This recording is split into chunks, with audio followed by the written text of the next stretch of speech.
নামাজে যা পড়ছেন সূরা ফাতিহা, অন্যান্য সূরা, রুকু, তাসবিহ, সিজদা, তাশাহুদ, দরুদ অর্থ বোঝার চেষ্টা করেন এবং অর্থের দিকে ফোকাস করেন, আল্লাহকে পাবেন ইনশাআল্লাহ।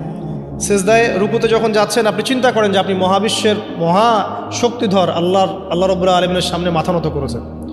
আপনি চিন্তা করেন যে আল্লাহ আপনাকে দেখছেন। এখন যখনই মানুষ নামাজে দাঁড়ায় আল্লাহ পাক তার দিকে দৃষ্টি নিবদ্ধ করেন এবং যখন মানুষ এদিক ওদিক তাকানো শুরু করে নামাজে, আল্লাহ পাক মুখ ঘুরিয়ে নেন। হ্যাঁ, নামাজে ওই যে আমরা যে ডিজিটাল নামাজ পড়ি না, এখন ডিজিটাল মানে 4 রাকাত নামাজ 4 মিনিটে শেষ। এক রুকু করলে সেজদা পাওয়া যায় না, সেজদার তাসবিহ পড়লে আবার এদিকে দেখা যায় যে দ্বিতীয় সেজদায় চলে গেছে অলরেডি ওঠার আগে।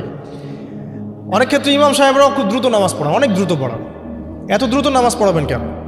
নামাজ জামাতে পড়লে সংক্ষিপ্ত করতে বলা হয়েছে, কিন্তু এত দ্রুত তো পড়তে বলা হয়নি।